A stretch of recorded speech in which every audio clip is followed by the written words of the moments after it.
Bonjour et bienvenue dans ma bulle de douceur. Je suis Océane, auxiliaire petite enfance, accompagnante postnatale et créatrice sur YouTube.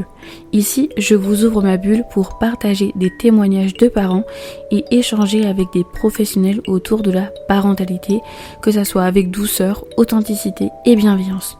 Alors installe-toi confortablement et c'est parti. Bonjour et bienvenue dans ce nouvel épisode. Aujourd'hui, j'ai le plaisir de recevoir Émilie qui travaille au sein du groupe des micro-crèches Les Jeunes Pousses. Et pour commencer, est-ce que tu pourrais te présenter en quelques mots et nous raconter ton parcours jusqu'à aujourd'hui ? Bonjour, donc je m'appelle Émilie, je travaille depuis bientôt 2 ans au sein du groupe Les Jeunes Pousses en tant que directrice de 2 micro-crèches à Hérouville-Saint-Clair. Pour parler en quelques mots de mon parcours, j'ai choisi au départ de m'orienter vers le métier de préparatrice en pharmacie que j'ai effectué quelques années.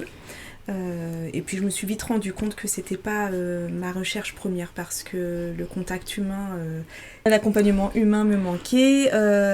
J'ai pas mal réfléchi à ce moment-là à ce qui pouvait m'épanouir.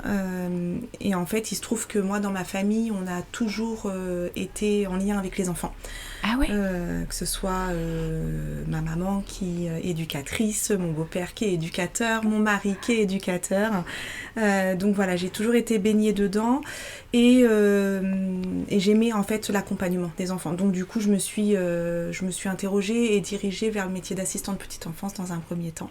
J'ai accompagné des enfants pendant une dizaine d'années, d'abord à domicile. On a été quelques années avec mon mari famille d'accueil pour des enfants placés à la protection de l'enfance.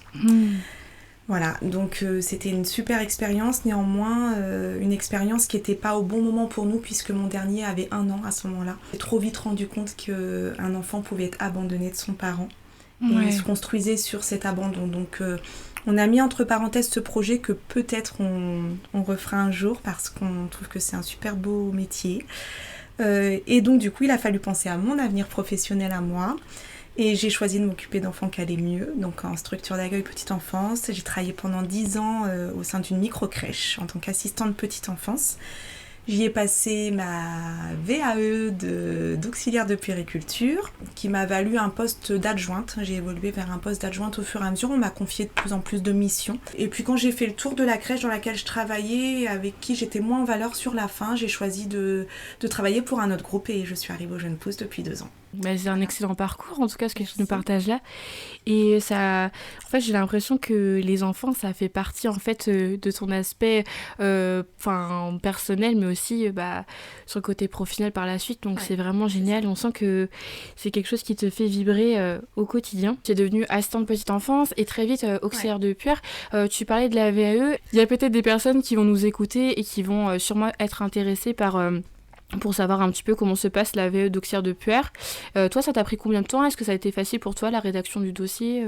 Je me suis longtemps dit que ça serait difficile. Et finalement, ça ne l'est pas. La rédaction, elle a été assez rapide. Une fois que j'ai rendu le dossier, j'ai mis 6 mois à rendre tout mon dossier. Je me suis fait accompagner par un organisme de formation. Je trouvais ça important parce que ça reprend toute la formation initiale qu'on peut avoir à l'école. Et j'avais pas envie de proposer quelque chose qui était simplement de mon quotidien sur le terrain. J'avais besoin d'une formation aussi. J'ai choisi de me faire accompagner parce que j'avais besoin d'avoir aussi un contenu plutôt théorique. J'avais besoin que ce diplôme soit honoré et honorable et pas uniquement de ma compétence professionnelle. J'avais observé beaucoup d'auxiliaires sur le terrain et je connaissais les attentes d'un jury, mais j'ai choisi de me faire accompagner parce que je voulais de la théorie. Et notamment dans le milieu hospitalier parce que j'ai jamais travaillé dans le milieu hospitalier, donc il a fallu que je me renseigne énormément. J'ai beaucoup lu, je me suis informée, j'ai posé beaucoup de questions et ce qui m'a permis de rendre mon dossier en 6 mois et d'avoir mon oral du premier coup. Ah ouais. Dont j'en suis assez fière du coup. Ah bah carrément, félicitations à toi. Mais je pense que pour faire une VAE, c'est possible pour toute personne motivée. En fait, c'est une recherche d'informations personnelles. On ne peut pas se présenter à l'oral sans se documenter un minimum sur cette profession. C'est un diplôme d'État, c'est pas un diplôme de VAE. Donc on est au même titre que quelqu'un qui a passé 18 mois à l'école, diplômé, auxiliaire de puériculture. Donc c'est vraiment une recherche personnelle. C'est pas impossible, moi j'ai 3 enfants, je l'ai fait, donc c'est possible pour tout le monde à partir du moment où on trouve la motivation et on se détache du temps. Ouais, et puis c'est aussi apporter beaucoup de volonté en fait, parce que ce dossier nous représente et représente aussi la motivation qu'on porte en fait à ce métier, donc je trouve que c'est hyper important et merci de le dire parce que tu vois, même en 6 mois ça peut être bouclé et on peut y arriver même en ayant des enfants à charge, donc... Faut une rigueur, voilà, moi je travaillais 35 heures semaine, j'avais 3 enfants à m'occuper, donc 2 qui sont plus grands, qui sont plus autonomes, mais qui ont besoin quand même de leur maman. Et je me disciplinais à me dire le samedi, je me détends, parce que c'est important aussi de savoir faire off sur les enfants, enfants accueillis, nos propres enfants. Donc samedi, c'était détente, moment en famille. Et le dimanche, je m'imposais de travailler tous les dimanches jusqu'à ce que mon livret soit terminé. D'accord. Voilà. Et avec cette discipline, ça a été relativement vite. Ouais, ça a été pour toi, c'était pas trop non plus entêtant, cette charge de travail. Et puis, bien sûr, le soir, parfois, je lisais de la documentation, enfin... Mais je suis quelqu'un qui aime bien lire, donc c'était pas un effort supplémentaire. Donc, voilà, c'était vraiment, je me fixais sur la journée du dimanche pour travailler ce dossier. Ouais, puis je pense qu'il y a aussi la passion qui t'anime à travers ce métier-là. Donc effectivement, tu avais cette volonté de dire allez, c'est parti, je me lance et je crois en moi, je vais y arriver.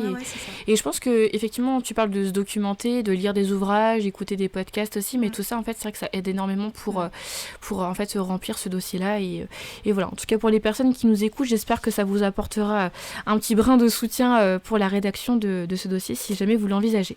Du coup, pour poursuivre un petit peu sur ta présentation, est-ce que tu peux nous parler de tes plus grandes responsabilités que tu assumes toi dans ton rôle actuel? Alors dans mon rôle actuel, il y a beaucoup de responsabilités. C'est un métier qui demande un engagement puisque tous les jours on a la responsabilité d'enfants avec leurs parents, on a la responsabilité du bien-être des professionnels et je dirais que le numéro 1 c'est la sécurité physique et affective des enfants. Ça c'est vraiment la chose la plus importante pour moi.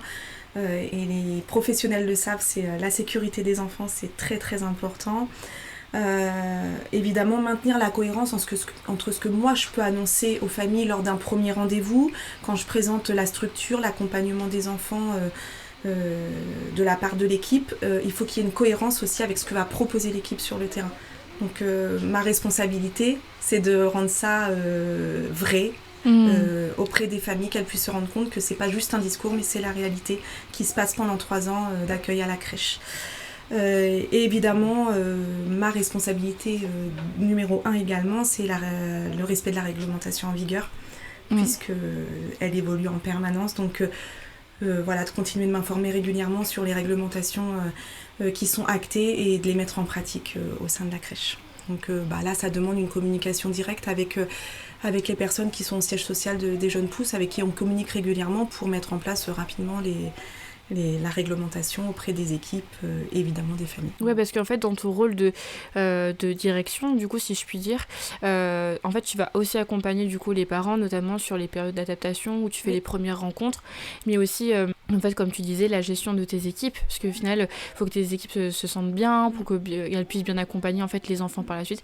Désolée, je parle au féminin, mais souvent les équipes sont féminines, donc voilà.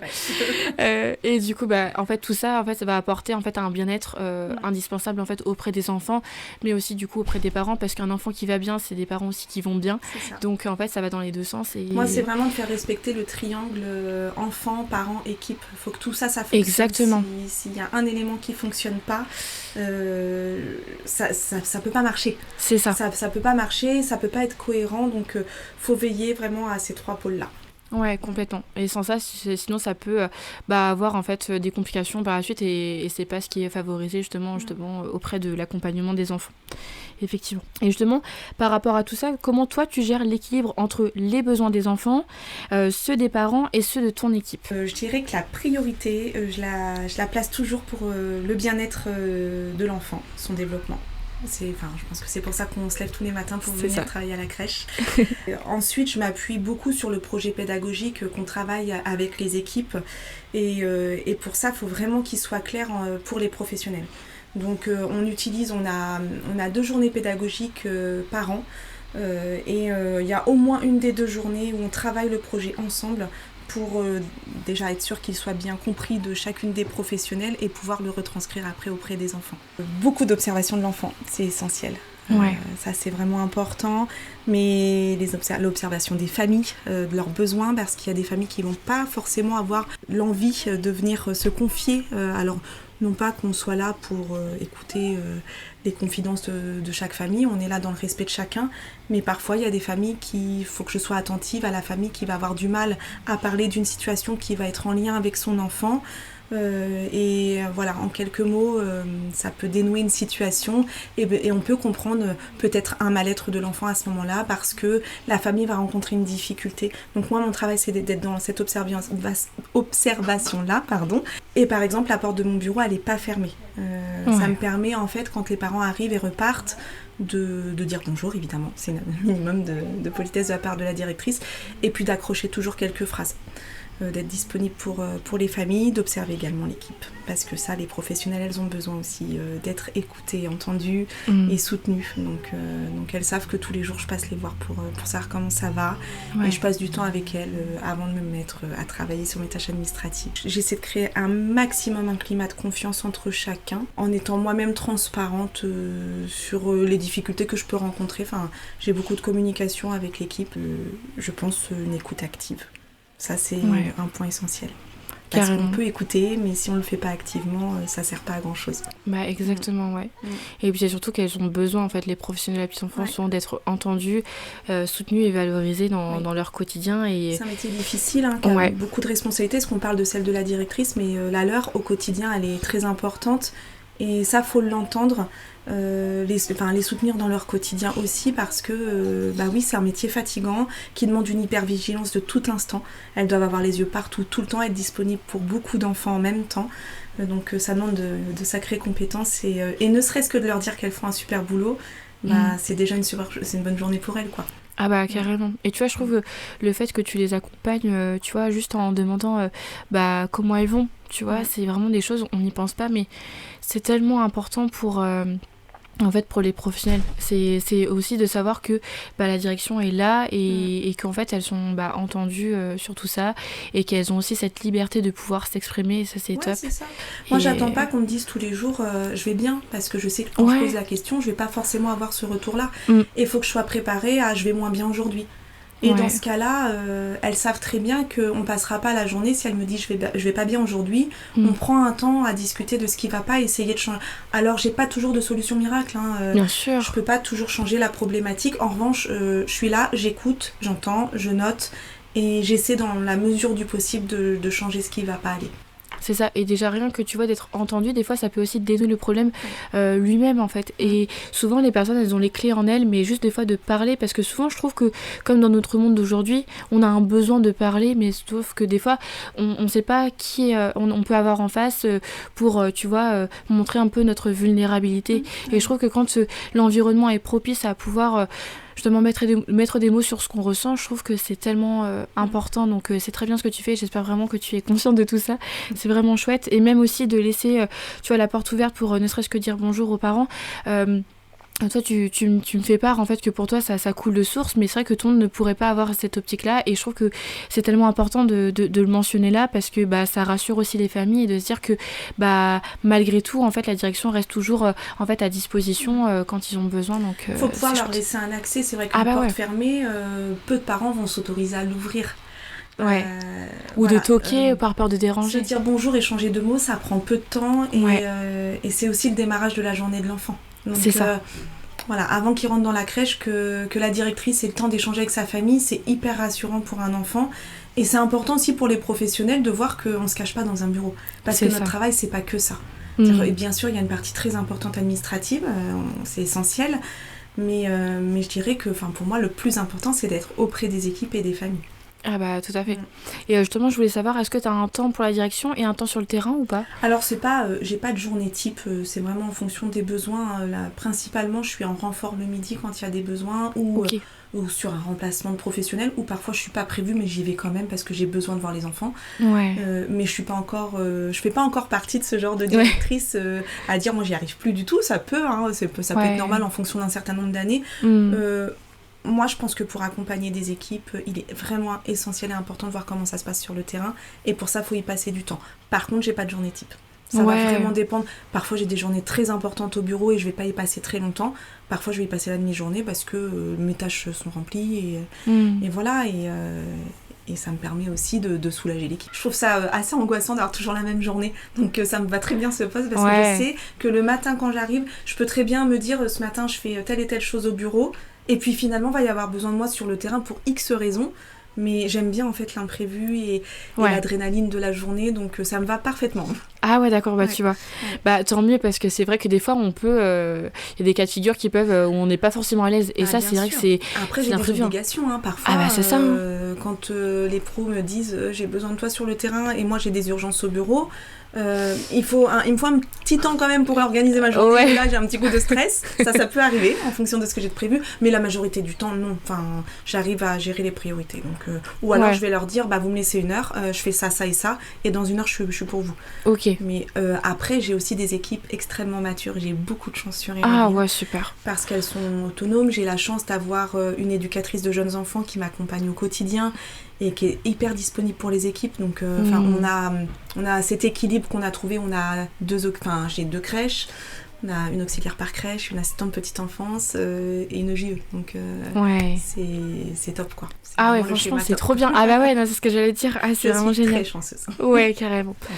Et je pense beaucoup de reconnaissance aussi par rapport à ces équipes qui fonctionnent bien. Parce que je pense que ça doit faire déjà plusieurs années qu'elles sont comme ça, les équipes. Ça fait plusieurs années qu'elles sont en place. Il n'y a pas beaucoup de turnover sur les équipes d'Hérouville. Quand il y en a, c'est pour des... Là, il y a un congé maternité de longue durée, donc c'est tout à fait normal. Bah bien sûr, mais en général, elles se plaisent et puis... elles aiment travailler ensemble et la cohésion d'équipe, ça c'est quelque chose qu'on travaille beaucoup aussi avec Élise au quotidien, et je pense que ça marche bien et ça se ressent auprès des enfants. Ah mais carrément, et puis c'est tellement important aussi que tout le monde s'entende bien, même si des fois ça arrive, des fois qu'on s'entende pas forcément. Elles ont pas la même personnalité, ça pourrait ne pas matcher parce qu'elles sont très différentes, mais pourtant elles arrivent quand même à avoir une cohésion. Mais c'est complémentaire à la fois, donc c'est tellement bien aussi. Et puis c'est bien parce que le fait que tout le monde a un petit peu en fait son tempérament, ça permet que chacun apporte ses fruits, tu vois, sur l'aspect activité, plutôt d'autres l'aspect tu vois cognitif ou sur les enfants, d'autres plutôt axés sur le sommeil, l'alimentation. Et j'ai envie de dire riche, heureusement que tout le monde fonctionne pas pareil. Ah bah bien pour sûr. les enfants, ça serait l'angoisse. Ouais. Donc non, je suis tout à fait d'accord avec toi. Tout ça, en fait, et tout ça, ça nous relie vraiment, en fait, avec les mêmes valeurs, par contre, qu'on porte aux enfants, la bienveillance, l'écoute, enfin voilà, tu vois, et je trouve que c'est vraiment top. Donc, je suis vraiment ravie de pouvoir partager tout ça à travers cet épisode. Et du coup, est-ce que tu peux nous dire quel est ton style de management avec l'équipe et est-ce que tu as une manière particulière d'accompagner tes collègues ? Alors, mon style de management, pour manager, je pense que c'est vraiment essentiel d'avoir connu le terrain, de savoir ce que c'est. À mon sens. Je suis pas parole d'évangile, je sais pas si j'ai les réponses à tout. En tout cas, moi, ma façon de voir les choses, c'est que quand on a connu le travail de terrain, les difficultés rencontrées, ça nous aide à manager de manière optimiste, positive auprès des équipes. De dire, ok, ça, je sais que c'est compliqué, et voilà comment on va essayer de faire, parce que moi aussi, je l'ai vécu. Ça marche pas toujours, mais dans la majorité des cas, quand on demande aux équipes de participer aux décisions, c'est beaucoup plus simple. Parce qu'elles se rendent compte aussi, elles, de la difficulté. Donc je dirais que le mot, ça serait management participatif. Et moi, je trouve que ça marche plutôt pas mal. Enfin, j'ai pas de grosses difficultés rencontrées, pas encore, et j'espère ne pas en avoir. J'aime beaucoup valoriser les pros de terrain quand elles mettent en place un projet, quand elles mettent en place une nouvelle idée d'activité ou une rencontre avec les familles. Enfin, c'est hyper important aussi de valoriser leur travail.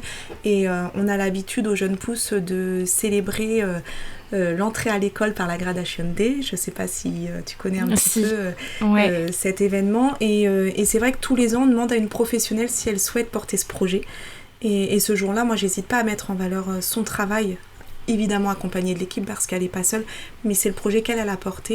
Et c'est hyper gratifiant pour une professionnelle de ne pas être que là pour s'occuper d'un enfant dans les besoins fondamentaux, mais aussi de pouvoir développer d'autres compétences et qui peuvent peut-être aussi les amener à avoir envie de passer un diplôme supérieur. Ah bien sûr. Parce que si on leur met pas... Enfin, moi, on m'a mis le pied à l'étrier un jour. Mon rôle, je trouve que c'est aussi de transmettre ça. Donc voilà, je fonctionne un petit peu comme ça, et puis j'essaie au maximum quand je perçois un dysfonctionnement, une tension, ce qui peut arriver.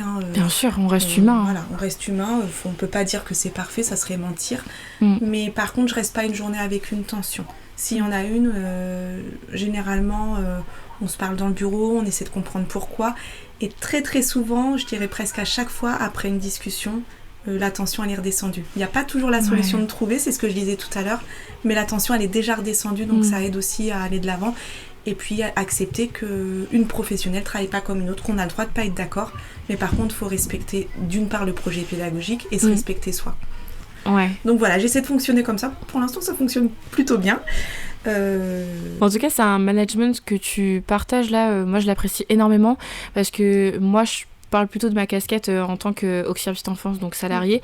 Le rêve d'avoir justement tu vois quelqu'un qui dirige la structure ainsi, parce que tout le monde n'a pas cette vision là, et je trouve que y a des salariés, des fois elles ont envie, tu vois, enfin je parle en mon nom, mais le besoin de participer au projet pédagogique, tu vois, comme tu disais tout à l'heure, le besoin en fait d'être actrice, tu vois, de tout ça, et je trouve que le fait que tu mettes en fait tu laisses la patte un petit peu à tout le monde, qu'il puisse en fait apporter son nom, son histoire, ce qu'elle a envie de partager. Je trouve ça vraiment génial, et j'espère que tu garderas ça en fait au fur et à mesure du temps, parce que vraiment c'est une chance de voir les choses ainsi, et vraiment je trouve ça tellement gratifiant pour les salariés, et comme tu dis en fait ça valorise la professionnelle, et aussi pourquoi pas, tu vois, donner envie de poursuivre davantage vers un autre diplôme, pourquoi pas supérieur, tu vois. Après un diplôme ne fait pas tout, mais donne des possibilités. C'est gratifiant aussi de dire voilà, j'ai le diplôme parce qu'on reconnaît mon travail. Maintenant il y a des super assistants de petite enfance qui restent assistants de petite enfance toute leur vie et qui sont formidables. Bien sûr.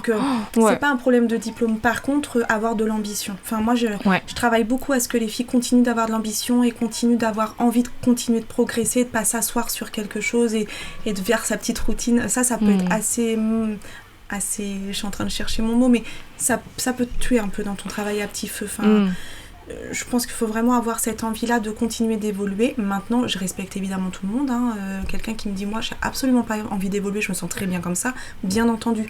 Mais par contre, sur le terrain, il est hors de question de rester sur ses acquis. Il faut toujours aller chercher pour aller de l'avant.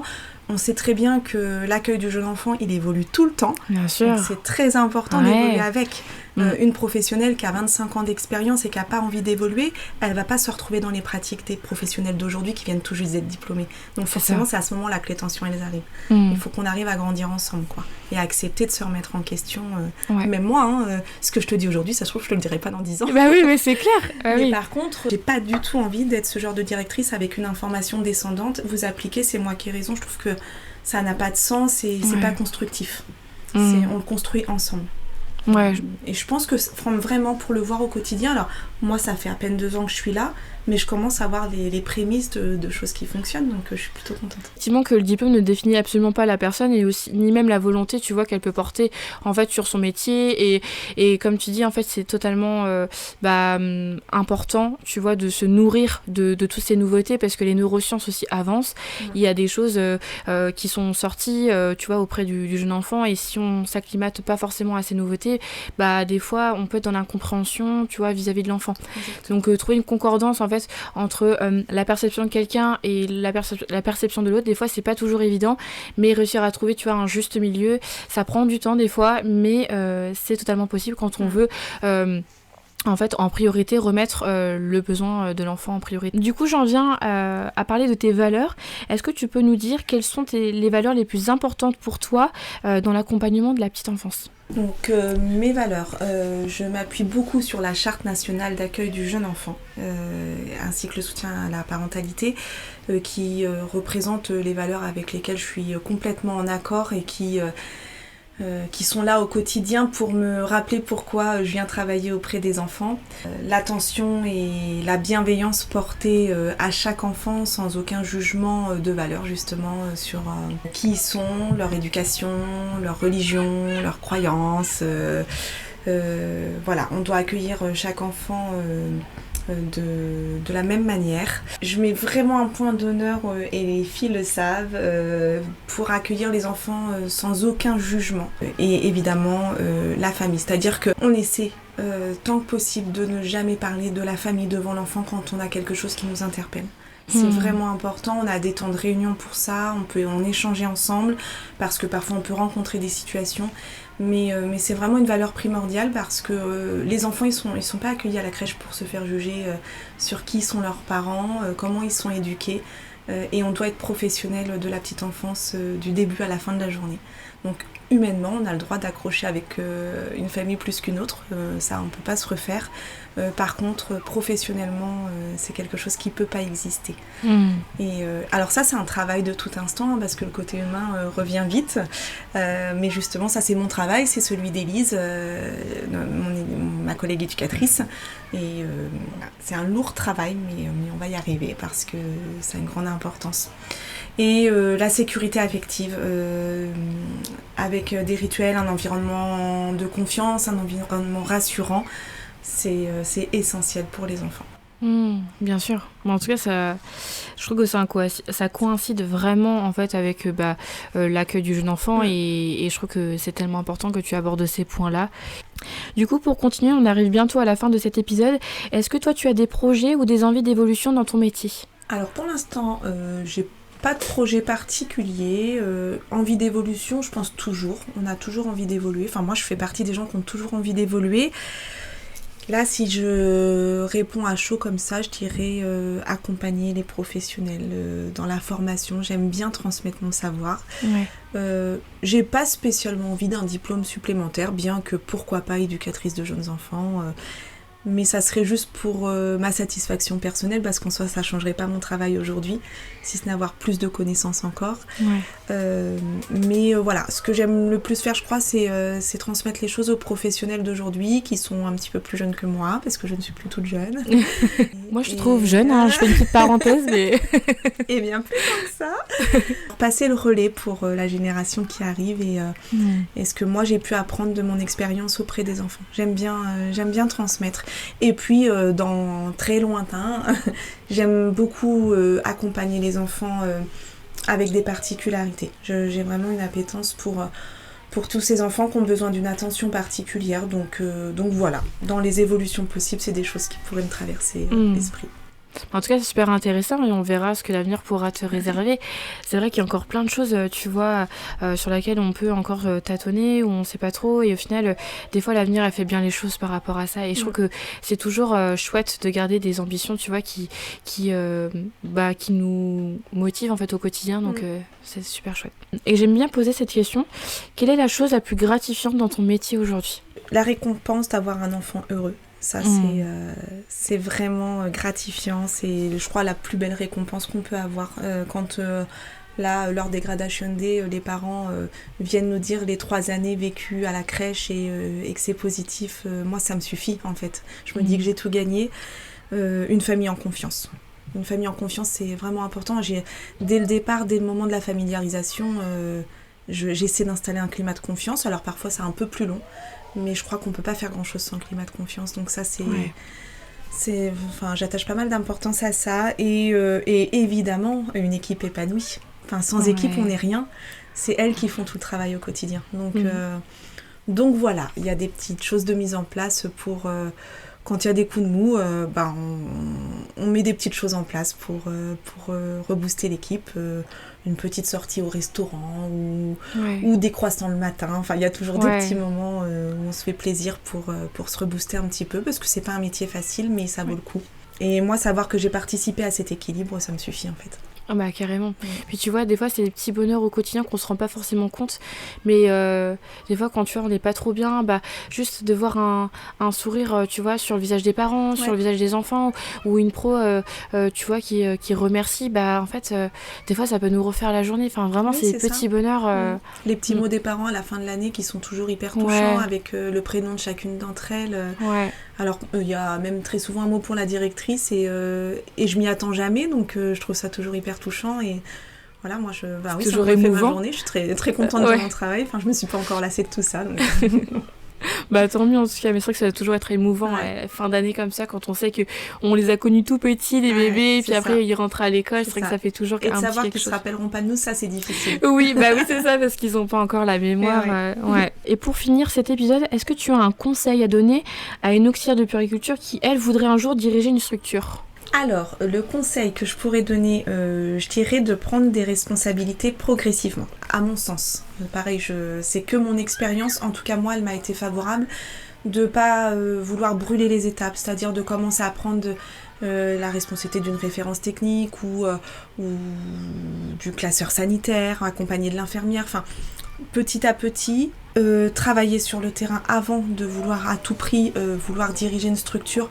Parce qu'à mon sens, c'est essentiel de comprendre comment l'organisation du terrain peut se faire.